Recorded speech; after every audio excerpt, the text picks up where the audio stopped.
Hello and welcome back to Trust Yourself, episode 5. This is the story of the origin of me being a digital nomad, and it's picking up from where it left off in the last episode of me deciding to leave college in March 2022 and move to Buenos Aires with $200 in my bank account. Which now over the past 20 months or so, I've been in that situation a handful of times, and even right now, I've been in a very similar situation. I won't go into crazy details, but right now in Hawaii, I got back down below $1,000 and gave this woman a couple $100 the other day. And again, I'm below $1,000. There's programming, there's fear. Within 12 hours of giving this woman who needed it more than me that money, it came way back full circle, 10x. So ever since that first decision to go to Buenos Aires with $200 and trust myself enough to take the leap, and it goes to say having a foundation and a family and parents who I know will support me even if I don't have the money, it gives me that security knowing I can go take a risk, I can take a leap, and if needed, I'll be okay, I'll be held, I'll be safe. And it's never got to that point, but I've always been able to find the way to have the money myself. But that first time in Buenos Aires, that gave me the security. It was, okay, I'm going here with $200, I know I'm gonna get paid another $4,000 like within a week of being there, so I'm gonna be okay.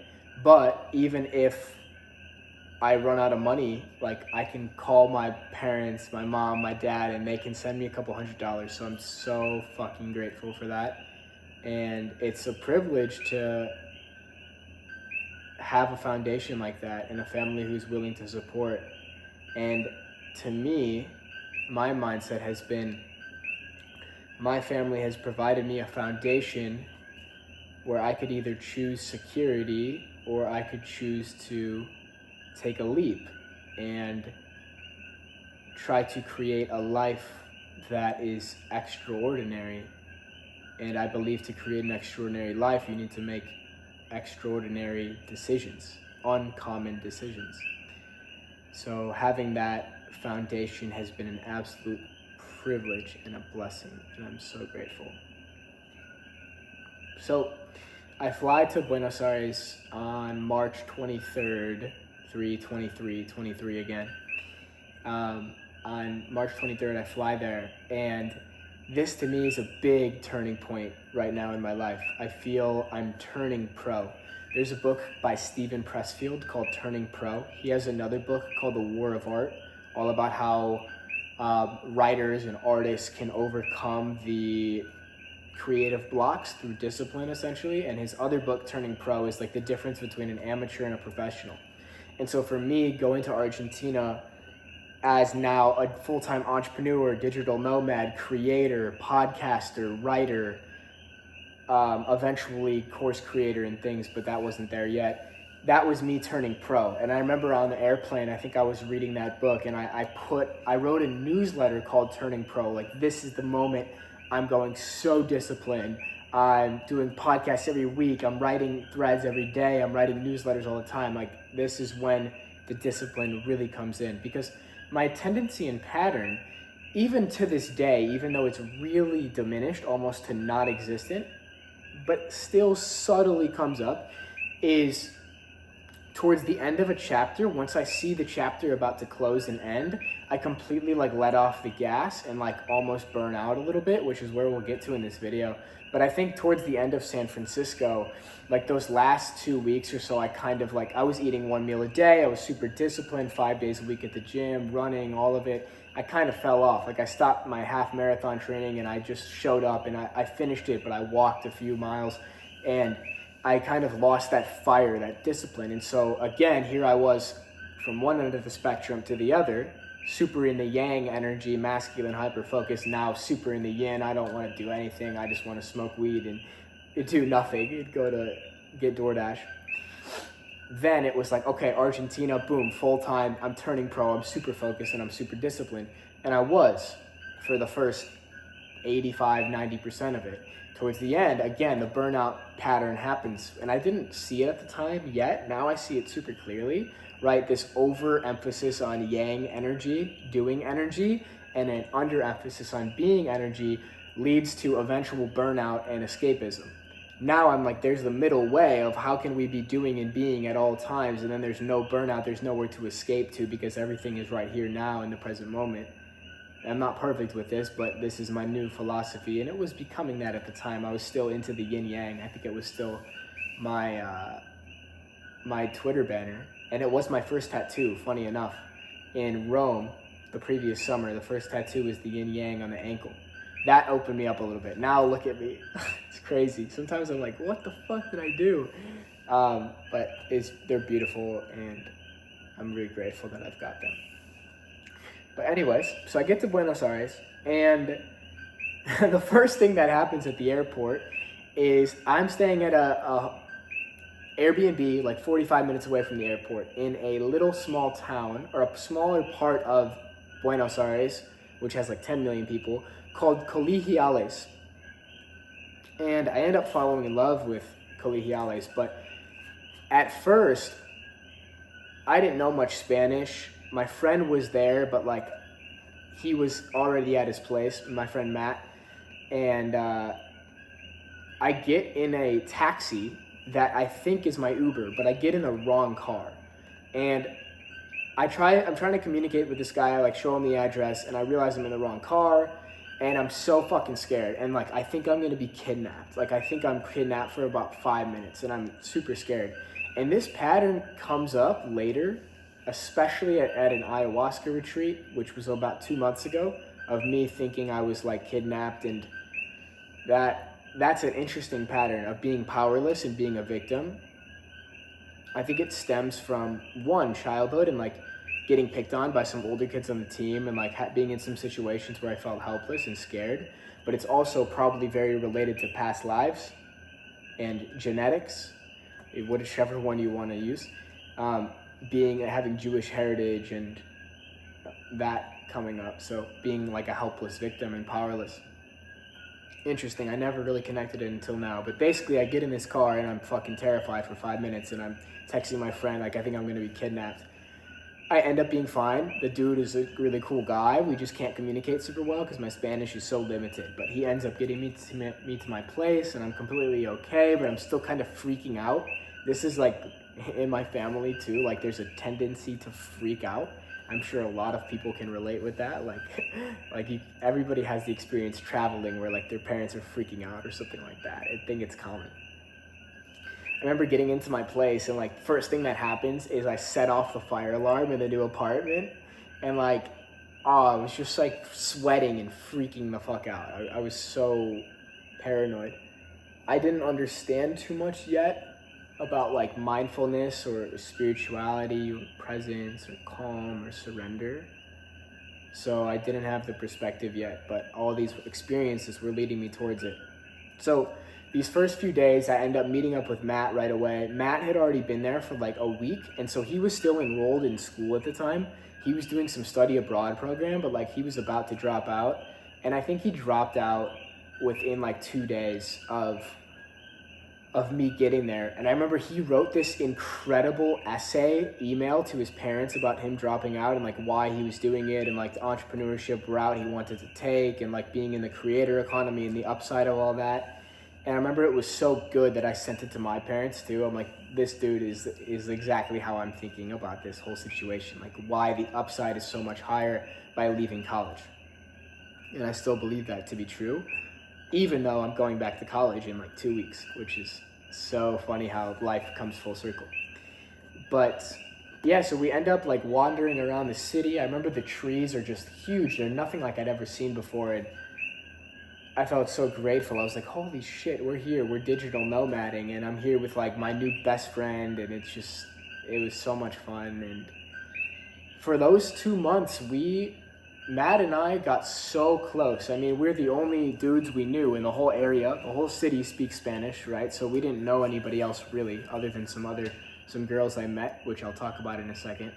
But Matt and I pretty much just hung out every single night. We would go to his apartment. He had like a really cool apartment, high-rise apartment, and we would do like 5 things maybe. We would work out together. We'd go to the gym. I was training him a little bit at the time, which was super fun and funny. We would go to cafes at night. There was a place, few of these, called Cafe Martinez. I loved these places. At this time, all I really liked to do was lift weights, which I kind of fell out of like pretty quickly, and read at coffee shops and work at coffee shops. That's it. That's like all I really cared about doing at this time. There wasn't a lot of play. There was no fun and no spontaneity and no feminine yin energy. There was a little bit of creating, of course, but it was more so creating for the external outcome and purpose rather than just an intrinsic thing like this video. So we would hit something we called dungeon sessions. We would go to this Cafe Martinez near his apartment, and they had like a lower level of the cafe, and they'd be open till 9 p.m. So we'd be drinking cappuccinos, and I discovered cortados there. If you've never tried a cortado, I highly recommend. If you like cappuccinos, it's just a cappuccino with less milk. It's like 2 ounces of milk versus 4. So they had cortados, and I was falling in love with cortados there. And so we would hit dungeon sessions, like dungeon work blocks, basically, like just doing like little things that were good in the beginning for the creator economy. They gave us like an edge. We made really fast progress together, like setting up newsletters, like setting up cool aesthetics, branding. I was creating some other account at the time called Lean Lifestyle, and I wanted to maybe be a fitness coach, which that's another tangent. But we would hit dungeon sessions, we would work out, we would hang out at his apartment and like order rape. So rape is the DoorDash equivalent or Uber Eats in Argentina, and like it was so cheap there. We would basically be able to order like steak dinner on DoorDash for $5, and we were making pretty good money. I was up to like $7K a month at the time with 3 ghostwriting clients. So that was like making probably $50K a month in Argentina, which is crazy to think about. Like, I was so abundant there, and like I didn't really realize it. Even more abundant than I am in a way now, even though I'm way more in alignment and integrity now in terms of purpose and like what I actually want to be doing with my life. So we would be at his apartment and order DoorDash, and we would watch game film. And game film meant we would study Dan Coe's YouTube channel like it was game film in football or some sport. So we'd throw on videos and we'd like study some stuff. We were obsessed. Me and him were so fucking obsessed. I think we both subconsciously, or like it was conscious, we both wanted to be the next Dan Coe, and like I think we were explicitly stating that. And so him and I were both like pretty primed to do it. I think Matt was more talented than me in terms of writing and creating and ideas. He's just a wizard. He's a fucking genius. Follow him on Twitter. He's awesome. So we were both wanting to be Dan Coe. We were studying, we were writing, we were building. We were just building the whole fucking time. And that's pretty much all we did for those 2.5, 3 months. Like there wasn't a lot outside of that. There was long walks to the gym. There was a lot of listening to Scott Adams. Scott Adams has this video on YouTube called, it's like a 45-minute video with Akira the Don. He's like this music producer, EDM, where he talks over his or he made a beat, an EDM track over his voice, basically about reprogramming your reality. And it was pretty cool at the time. Scott Adams was like one step before spirituality for me. I didn't understand what spirituality was yet, but that's gonna come soon. So other than that, I was pretty much hanging out at cafes reading the whole time, but I was starting to like feel again like I had achieved everything I wanted. I was now free. I was digital nomad. I worked 2 hours a day, sometimes less, like an hour to two a day, and I can get all the steaks I want, and like I could drink the wine, and like it's all amazing. But I'm starting to feel a little bit of lack of purpose and lack of direction. I don't really know what's my next move, and towards the end of this period, I'm like back into all the old bad habits. Like I'm ordering rape, DoorDash basically, for cheap. I end up for the last maybe 10 days ordering like tub of ice cream every single time, and like smoking weed and ordering a tub of ice cream and just like eating it with so much guilt. Like why, like what am I doing? And like it's that eating of it and not knowing why you're doing it. It's like the strangest thing. And the real underlying root was lack of love, lack of self-love, lack of meaning, lack of direction, lack of purpose, which I end up stumbling into over time. Something else that started to unlock a little bit for me in this period of life was dating again and opening myself up to romantic relationships. And so I started to use Bumble down there. Bumble's a dating app, and why I liked Bumble was you could basically filter for inbound leads. If you understand business and marketing, you understand like, okay, you'd rather have inbound leads so you don't have to waste time doing outreach. So like on Tinder or Hinge, you have to spend all day swiping and messaging people. Whereas in Bumble, I was like, oh, I could pay for the premium membership. I can filter by English, and then I only am going to be receiving messages from girls that are connecting with me. I don't have to waste my time doing outreach.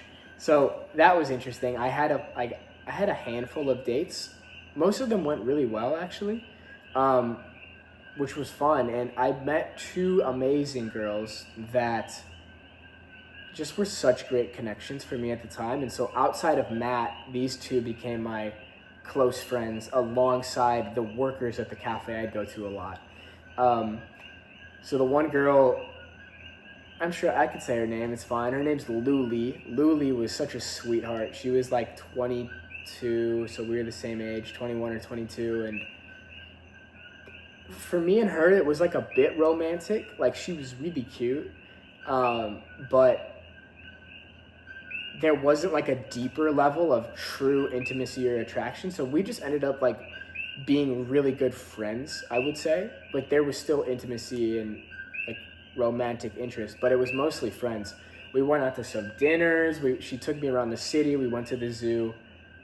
It was super sweet. And like I got to learn about their culture and like realize how grateful I am, like to be making 4K a month. I think she told me one time like the average salary for an Argentinian for the entire year is equivalent to $4,000 US, and I was making $4,000 a month, and me and Matt were in the mindset of like, we're not making enough money, we're not doing good enough. And then I hear that and I'm like, whoa, like we're making their yearly salary, if not more, in a month. Like we should be pretty grateful. So that gave me some really interesting perspective. The other girl, Oriana, absolute sweetheart. And it was the first time I felt love, like true love, for a girl since that high school girlfriend. So Oriana, again, she met me on Bumble, and there was like an uncertainty if we were gonna meet up, but I thought she was so cute. Like she was the cutest girl I ever seen, and I was like, this has gotta happen. Like we gotta meet up. So we ended up meeting up at a coffee shop, and she was so nervous. And at this point, I was starting to feel confident again because I had gone on a bunch of dates, so I was feeling confident again, and I was the one that was kind of easing her nerves and easing her anxieties. And after a bit of time, like we settled into the flow and we had an amazing connection.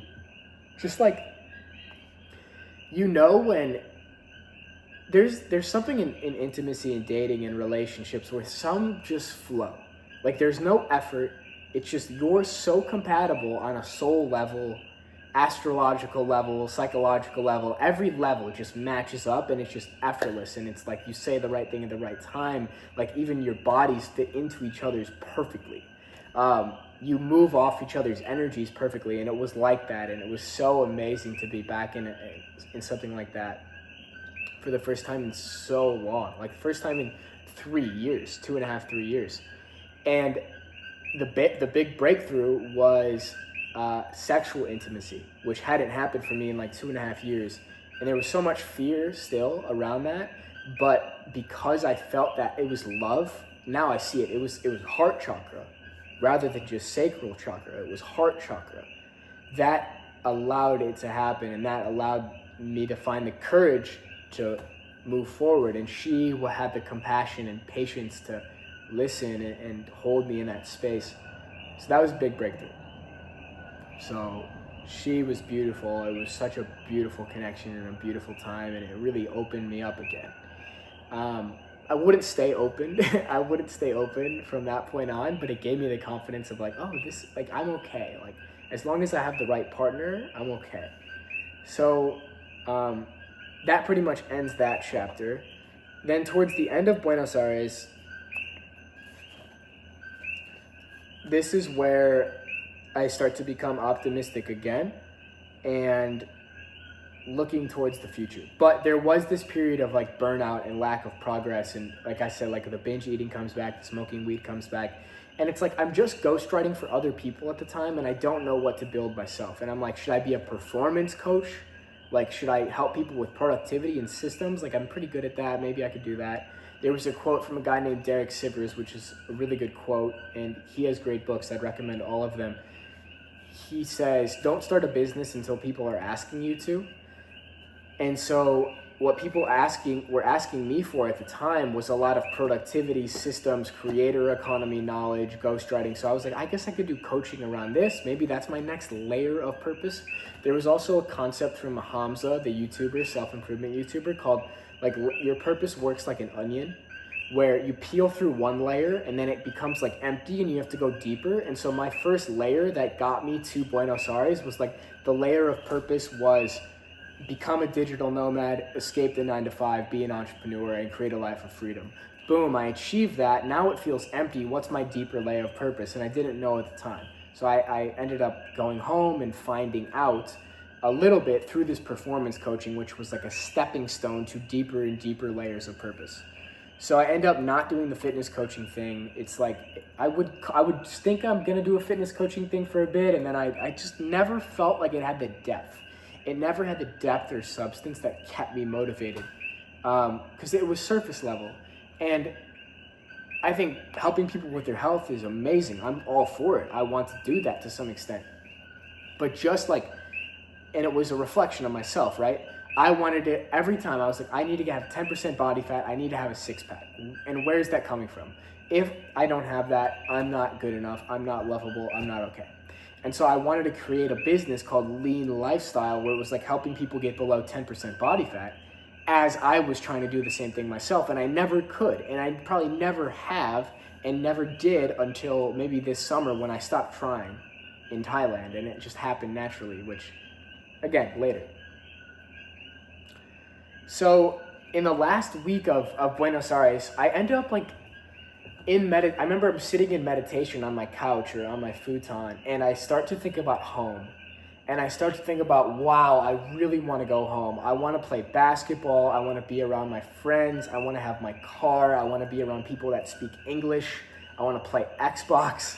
Like, I just really was craving home. And that was another thing that I was missing there in Buenos Aires in hindsight, is community. And so a lot of people like myself at the start, they want to start their digital nomad journey and like go to Buenos Aires or go to somewhere tropical and warm and foreign speaking. And the one thing I would say is like prioritize community, because I didn't, and it led to like humans need community. We need to be with each other. And so a lot of people like myself at the time were like, I need to be monk mode. I'm going to lock in for 3 months in Buenos Aires and I'm not going to talk to anybody. I'm just going to stay in my room. And I get where that's coming from. Believe me, I've done it and I understand and I've been in that mindset. But why delay our happiness? Why delay love? Why delay connection with humans? That's really what we want at the deepest level. So I didn't have strong community. I had Matt and I had Oriana and Luli, but other than that, it was limited. I had a boxing trainer, she was cool. But that's about it. And I lacked playfulness. I lacked fun. I lacked spontaneity. I lacked love. I lacked connection to God. I lacked spirituality. And I lacked purpose and direction. So all these things were missing, and it led to me feeling burnt out and really desiring to go home. So I remember I cut the trip short by a month, and I was like, I'm gonna go home mid-May. And before I left, Matt and I had one really fucking great fun time. I took LSD with him for the first time. I hadn't taken LSD at that point. And we took LSD and we walked around the city of Buenos Aires, and like, it was fucking awesome. And for me, LSD has been electric and really eye-opening and really great. Now, for some people, it doesn't resonate, I've heard. Like, it doesn't fit with their psychology, with their soul. But for me, LSD has been great, and it really gets me clear. It really gets me aligned. I feel so open and clear and aligned right now that like I actually don't know if anything would happen if I took LSD. Maybe a little bit, but like even that first time, I remember like I didn't have that crazy of an experience. Like, it was awesome. My mind was open. I was seeing the world differently. But I felt super clear and grounded the whole time. And Matt was like, dude, like, do you just exist in this state of consciousness all the time? And apparently I did. Like, to some extent, my consciousness was already just kind of naturally open from smoking weed, meditation, other mushroom trips. But so we took LSD and we walked around the city, and I remember like a few specific moments. One was we were walking in the midst of like 100,000 people, it felt like. And I was like, dude, like if you just zoom out, we're literally just like ants walking around. So that was interesting. And then I always love thinking about the future. It's kind of in my nature. And just thinking about the paths forward and the excitement and like our lives are just beginning. It's going to be amazing. And a lot of my emphasis and my focus on that trip was on him, like the brotherhood we had and the friendship. And I was seeing so much in him. There was this picture I have of him in the middle of the city, like on a bench or on a stone, and he's just like pondering. And I was like, dude, you're a fucking philosopher. And again, I'm seeing in him what I'm seeing in myself. We were kind of like both these young 21-year-old philosopher type kids writing on the internet, talking about the future of the creator economy and human consciousness. Super fun. And I remember at one point towards the end, just getting this desire, I'm gonna run around this park. And that was super liberating, freeing, and then Matt did it too. And I remember I really had the desire to sit and squat like this and ground myself and like get into this meditative state. That was a big download too, like coming back to Zen, coming back to stillness, this like peaceful warrior energy, which actually right now in my life, I'm looking to cultivate more as well. So it's good that it's coming up. Little release, it's interesting. So we finished this LSD trip. We walked like 30,000 steps that day. We walked all the way around the city and ended up going back home. And like, I loved being back home. It was so refreshing and restorative, and it was great. And again, my bank account was running out. I think I was at like $500 to $1,000 again, and I'm getting into scarcity. I remember I got home, and like one of the first days I just sat on my couch, and I sat there and I was like, what am I gonna do to make money? And what came out of that was performance coaching. And so the insight and the idea that I had was doing free calls. So I had a Twitter audience at this time. I think I had like 14,000 followers or something. And so people were like respecting me in the creator economy and they wanted my advice and stuff. So I offered free coaching calls for the next 2 weeks before I was going on a family vacation to Greece. And so I did like 40 to 50 calls, I think, in those few weeks. And it was so much. And I really loved it though. Like, it was energizing me. I felt back in alignment, back in purpose, back in integrity, because I was serving. That was the thing. My purpose up to that point had been self-interest. Now it was starting to move outward to other interests. So the self-interest is what got me to go to Buenos Aires and become a digital nomad entrepreneur and be free. But now it was like, okay, without serving others, life will always be empty. That might have to be a tweet. I'll just take a mental note.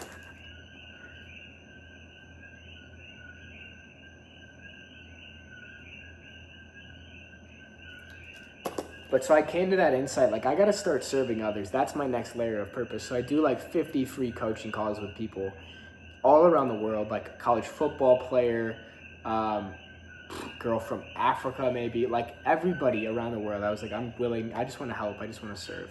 And some things came out of that, like getting some performance coaching clients, and eventually launching a cohort at the intersection of the creator economy and performance, which is like a few months later. So at home for those 2 weeks, I'm back to working out, back in the flow. And one of these days, I think again, it might be June 13th. June 13th is a fucking huge day. And I was just told by an astrologer that June 13th, 2025 is supposed to be like the biggest day of my life. I don't know why. I don't want to put pressure on it, but I don't know. June 13th, or right around that time, is super transformative for me. It feels like something with the stars. Check out this. Essential astrology. 2 quotes about astrology. If you're not into astrology, I get it. I haven't been until recently, and it's like all the secrets are written in the stars. Nikola Tesla said, I think he said, if you want to know the secrets to the universe, just look up in the sky. And what's his face? J.P. Morgan, guy who made the bank, billionaire, he said, millionaires don't use astrology, billionaires do. So there's something there. Also, you're a particular sun sign watching this, so am I. I'm Leo, which makes sense if you look into what is Leo. Center of attention, like sharing their story, charismatic, like it makes sense. You're a particular sun sign watching this, one of the 12. If you can look at yourself as a particular frequency, just like a planet is kind of a different particular frequency that orbits around each other, look at your relationships in your life as a constellation of star signs. So you're here as a Libra. Okay, your sister is a Cancer. Okay, how do those play off each other? Why are they playing off each other? How does it work that you're in orbit together? Why are you watching me on this video? I'm Leo. It makes sense, right? So it's interesting to start to look at the world in terms of energy, frequency, and vibration. That's from Nikola Tesla. And looking at human social interactions as constellations. You'll never see your family the same. I'll tell you this. That's a tangent. How did I get to astrology? I don't know, but it was meant to go that way. So June 13th, right, June 13th, 2023 now. Let's say it's around that date, maybe June 10th, I don't know. June 13th is Juneteenth. That's also interesting, right? Or no, that's June 19th. That's June 19th. But June 13th, 2023, my parents are gone again. And last time my parents were gone for the weekend, I did mushrooms by myself. Sorry, parents, that you're listening to this. Not sorry, it's whatever. This time, Matt gave me an extra tab of LSD to take back home. And so that was, I don't know much about this whole world. I don't smuggle drugs or anything, but a tab of LSD is literally like a prick on your finger, and so it's like so fucking small. So I had a tab of LSD to save for a special day whenever it came up, and it came up that my parents were going to be gone. And this day that I decided to do LSD by myself was so fucking magical. It was my first real awakening experience. It was the first time I understood what spirituality meant. And I'll tell you a few things that happened. This is such a great trip. Every LSD trip for me up to this point has been great. So, I start off this trip in the morning. I take the tab. I have a picture of it. My sister was in the kitchen. I'm like, yo, look at what I'm about to do. And I like have a picture of me with my tongue out, like with the tab of LSD on my tongue. And she's like, you're fucking crazy. I was like, yeah, I know.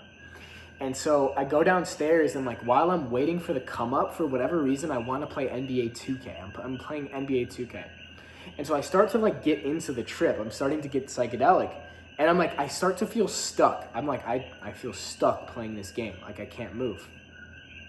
And I was stuck for like 5 minutes.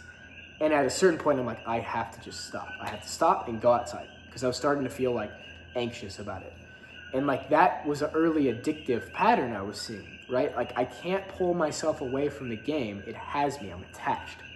So I get unattached and I was scared, like this might be a bad trip. I was really scared. But I go outside and things start to shift. The first thing that happens is I start thinking about a few of my childhood high school best friends. I start thinking about Joey Lococo. I start thinking about Patrick O'Malley. I start thinking about Tyler Ramez. I start thinking about Joey Schwan. And I'm sitting there thinking about them and I start to cry. And I never had experienced that from my friends before. And I realized in that moment they actually weren't friends, they were brothers. The whole time they were brothers. And like growing up in the same neighborhood as them, like there's no coincidences. You grow up in the same neighborhood as the people you become closest with and they form who you are and they formed who I was. And I felt such a strong feeling of love and gratitude for those relationships and those friends. I also felt it was important to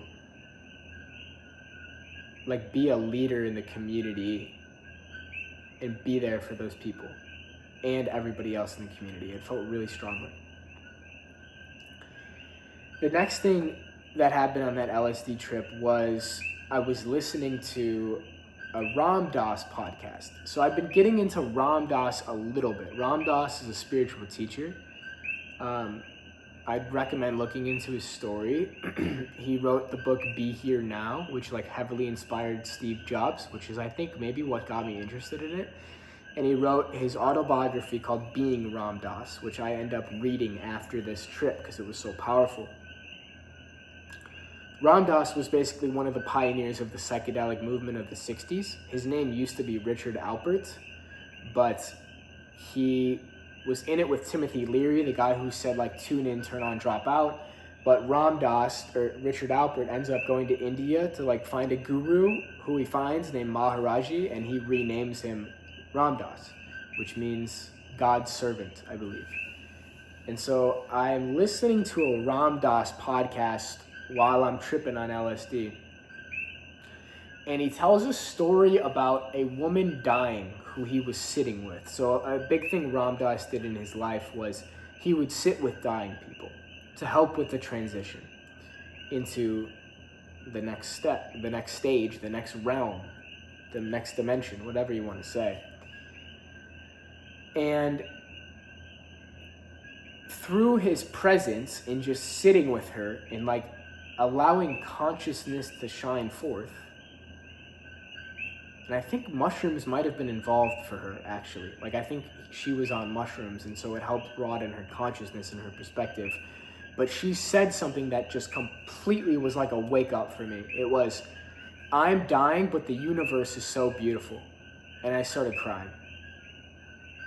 And what that means is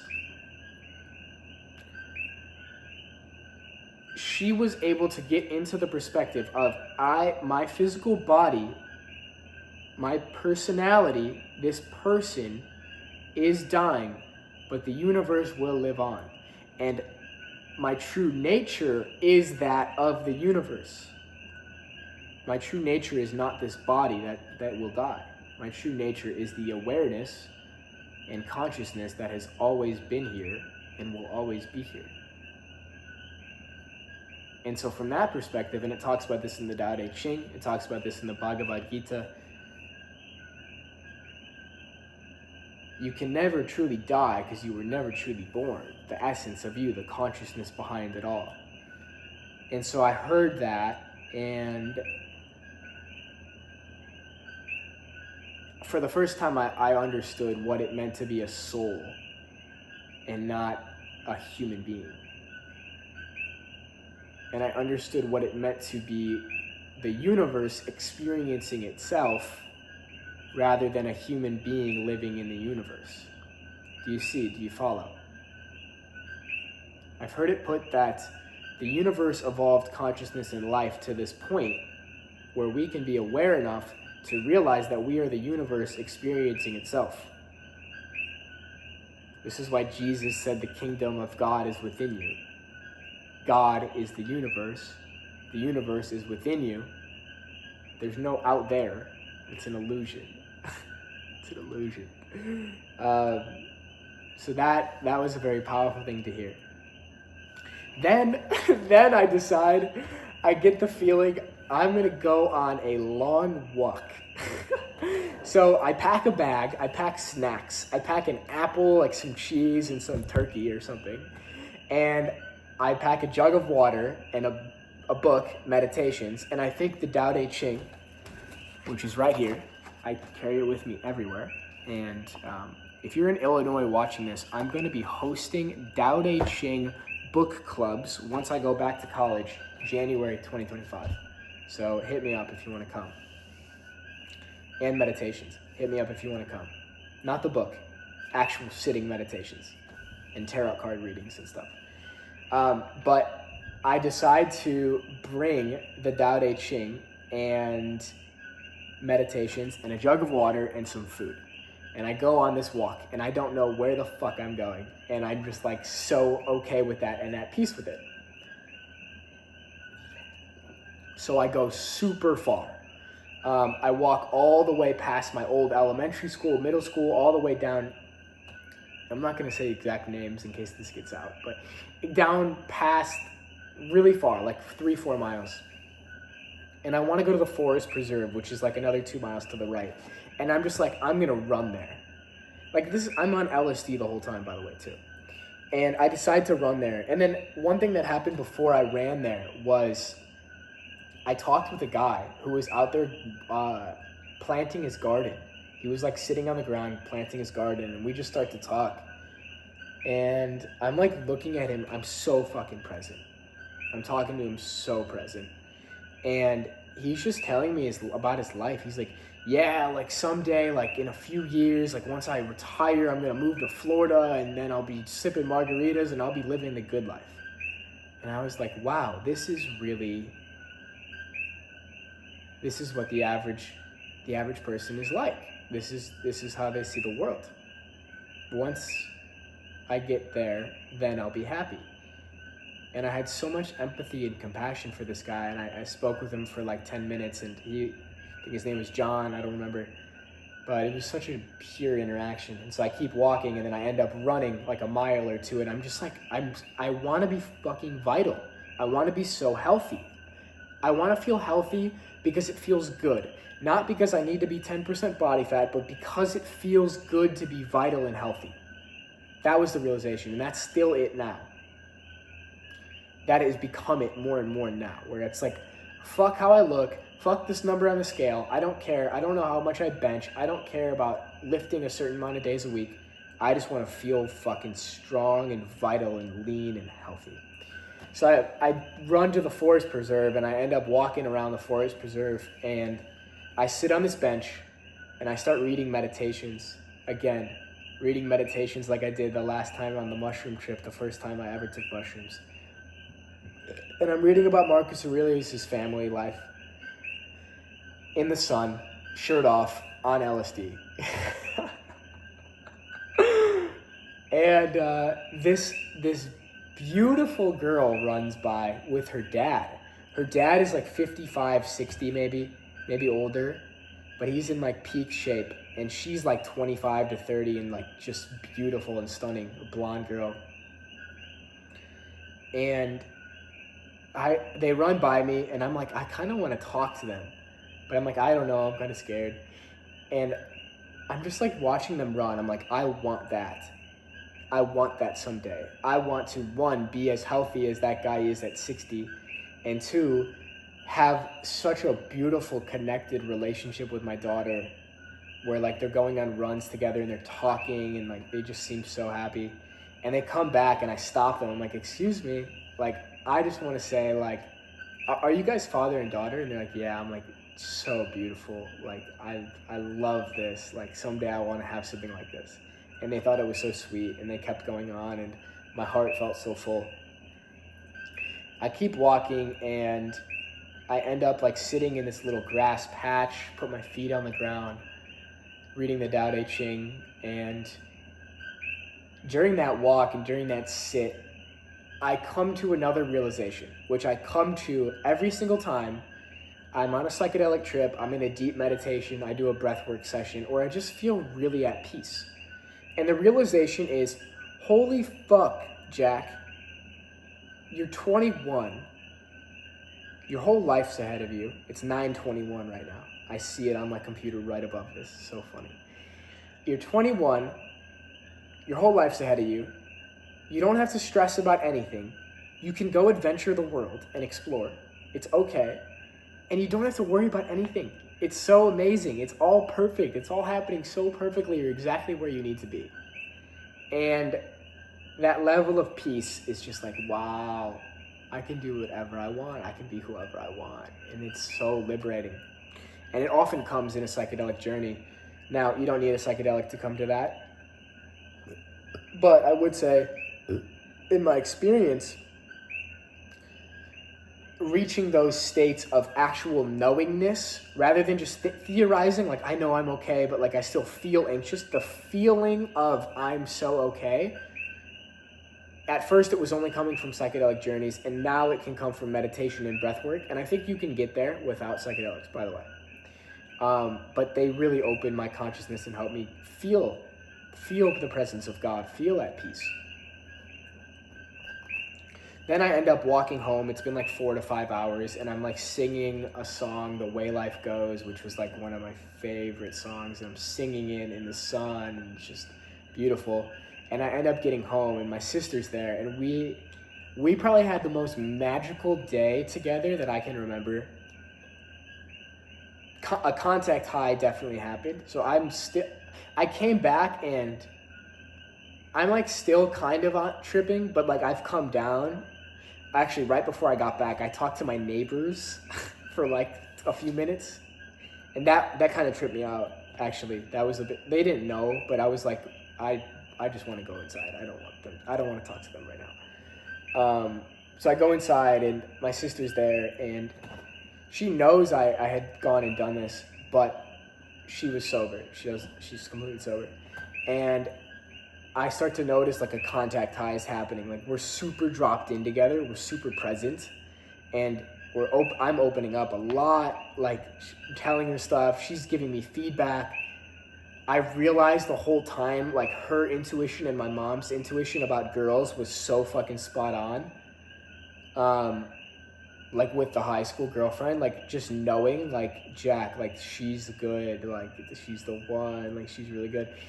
And I didn't trust their intuition fully, but I saw the feminine's intuition clearly. I'm like, you and mom are so fucking smart. And we end up having just like an amazing time, and we go climb trees in the backyard together. We used to do that when we were like 5, 6, 7, 8.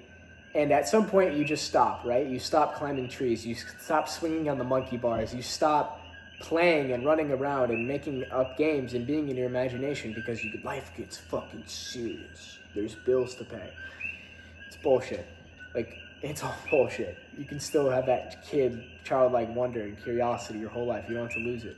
That's what Einstein said his secret was that he never lost his childlike curiosity. So me and my sister end up climbing the trees. It was so fun. Like, to bring that out of her and to bring it out of myself was so fun. And I end up just like, I never had done this as a kid, but I'd always thought about it. I end up sitting on my roof for like a few hours up there, just chilling on the roof of my house, like feeling so free. And yeah, that was my first solo LSD experience. And wow, it was fucking special. It was super special. So the next week, I go to Greece with my family. And now I've kind of started to have this spiritual awakening. And I'm feeling so free. I'm feeling so authentic. And like, I'm going to be whoever the fuck I want to be. That's starting to settle in a little bit. So we go to Greece and like, I'm not working here. I had been so disciplined, like monk mode, productivity, defined schedule, defined systems for so long. But in Greece, on this cruise during this family vacation, I completely abandoned that. And I just moved with intuition. Now, I mean, at least in Hawaii right now, I'm moving purely with intuition. Once I go back to Illinois, I'll probably have to find the middle way a little bit. Or I'll learn to move with intuition within the matrix, which is going to be interesting. It's going to be an interesting dance. But anyways, in Greece, I start moving with intuition. I'm not scheduling tweets anymore. I'm not using frameworks. I'm just writing off the hip when it feels right. And I'm starting to like open. I'm starting to feel free. I'm starting to see outside of the box of the creator economy a little bit, but then I go back in very hard. So Greece was beautiful. It was always a dream to do it, like with my dad's side of the family, because we're Greek.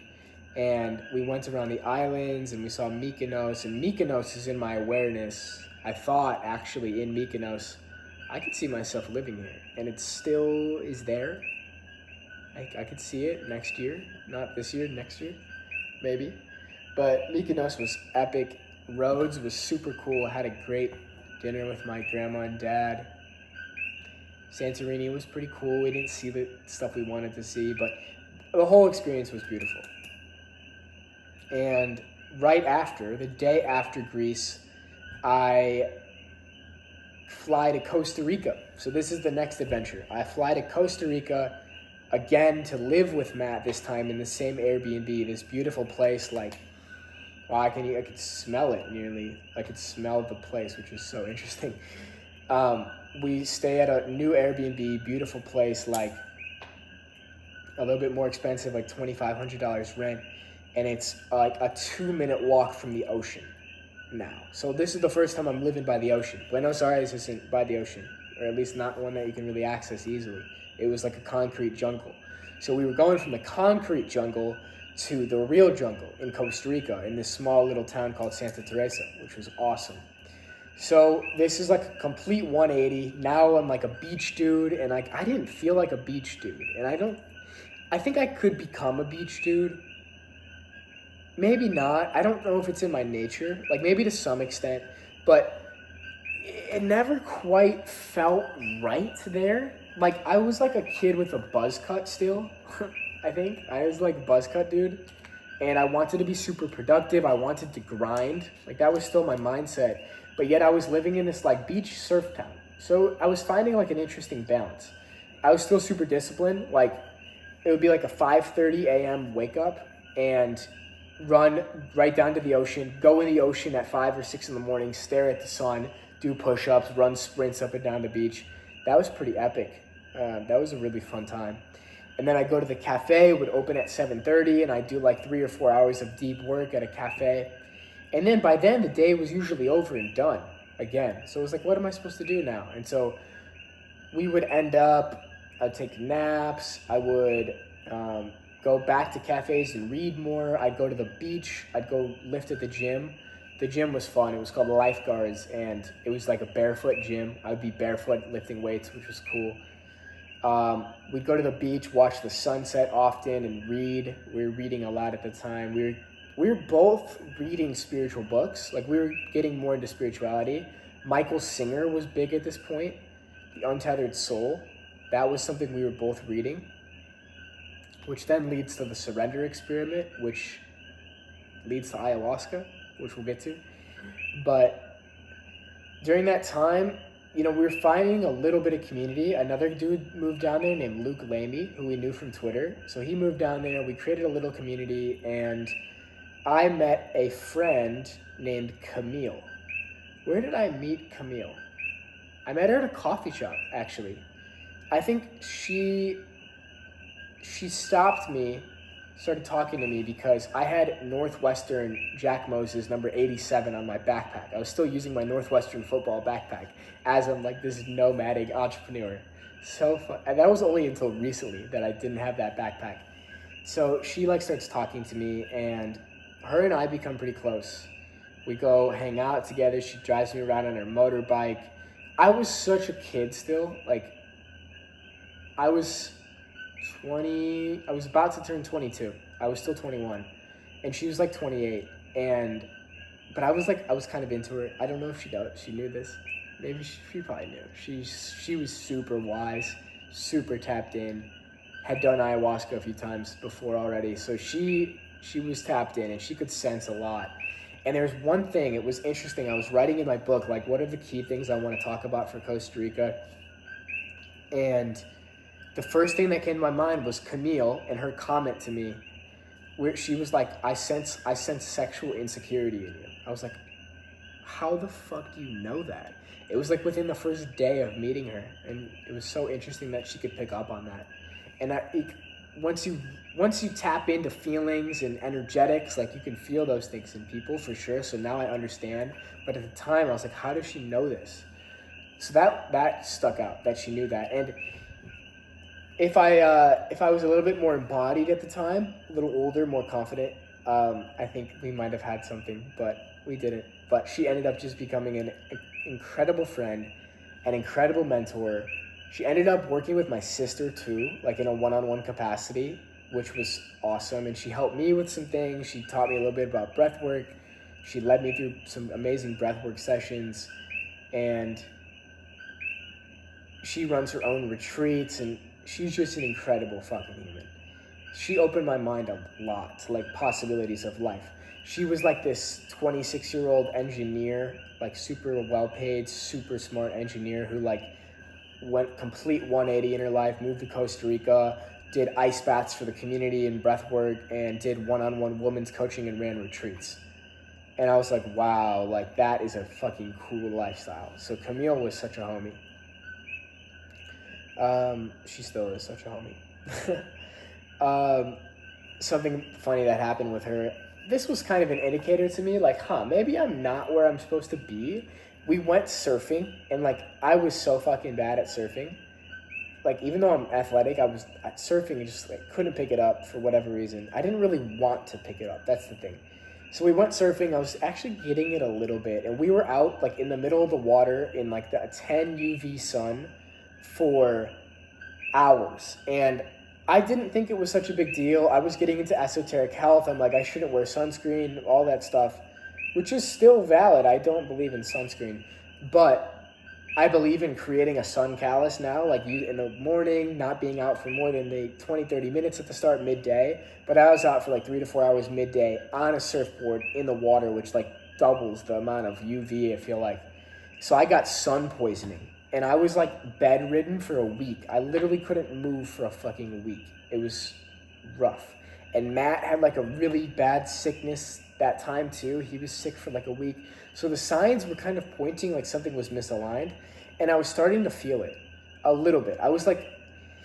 I felt there was a conflict of interest in terms of where I was and the season of life I wanted to be in. I felt I wanted to be in a grind season again. I felt I was seeing a future more clearly now. What could I go create? What are the next steps for me to evolve? But I'm in this beach town where everybody just wants to hang out and go slow, and the Wi-Fi's not that good, and I just didn't feel it was the right fit. So it was a little bit of a misalignment. I was also starting to really crave my own space. I had such a strong relationship with Matt, we were brothers, but I was noticing I got to be in my own energy. I was starting to realize it a little bit at the time. So that was starting to be in my awareness. Now, something else that happened during those couple days were our friend Connor Widmeyer, legend, came down and did a 5-day like mastermind with us. We really just hung out with him for like 5 days, but it became like a 5-day mastermind. Like, what are our next steps forward? And long story short, I came to a conclusion that for me, coaching and leading was deeply in my path and the next step I had to take, even though I was a bit too insecure to step into it, directly correlated with the sexuality, by the way. I heard a quote from this girl, Nikki Ortega, who she'll do a podcast with me this year, I believe. She was my mentor for a little bit. And she said, the amount of money you're worth receiving is directly correlated to your sexuality. And I was like, whoa, that's fucking crazy. Like, how open are you to receiving? Money, sexuality, friendships, abundance, it's all tied in. And so at the time, I was insecure in all realms, in all phases. And there's still that there. It's very much changing. It's changed in a huge way. Like $3,000 in my bank account today, and I'm like, okay. So it's changed, actually. I'm gonna give myself that. It's changed. I get a rush of wind in my face when I say that. It's changed. And it's 9:36, and it was 1:01:01 on the time. So I'm giving myself that. I'm completely open to receiving absolute abundance.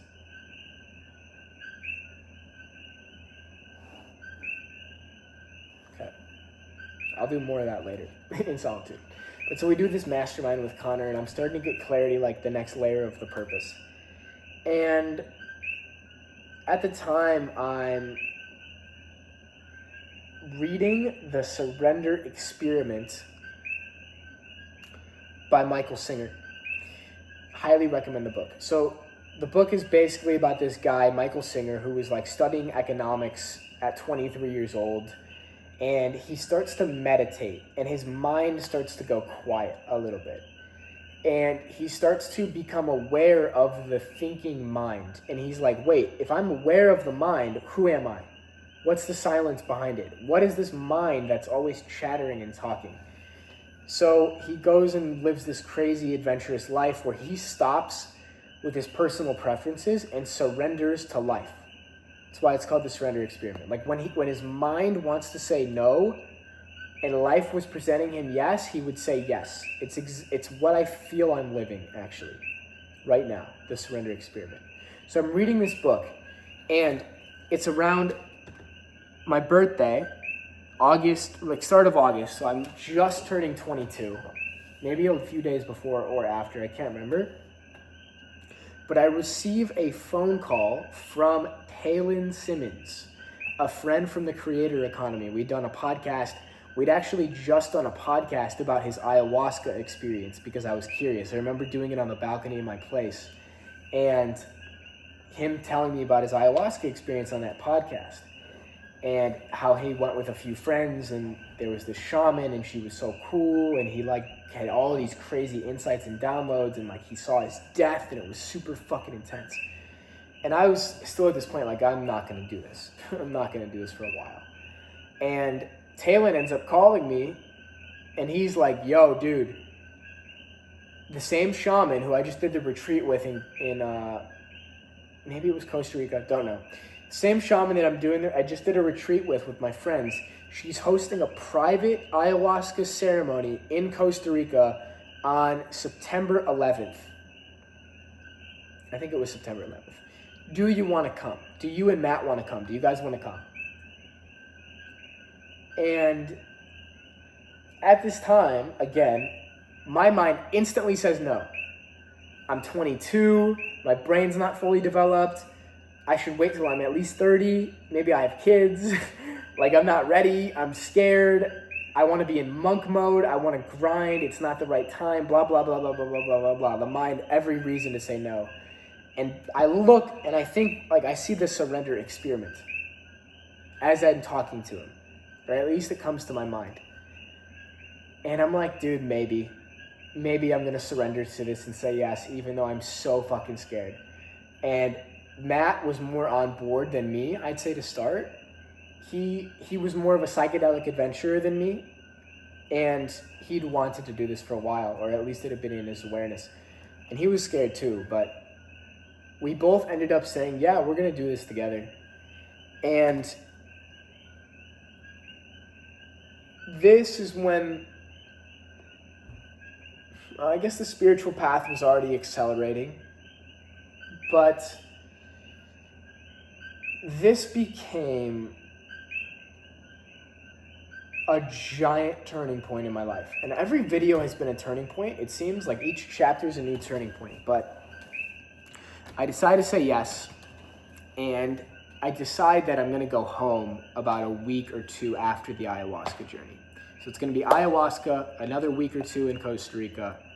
Maybe it was only a few days actually after. And then I'm gonna go home for the next season of life. I'm gonna go move back with my parents. But that's getting ahead of myself. Where this episode will end is on September 8th, 7th, 8th.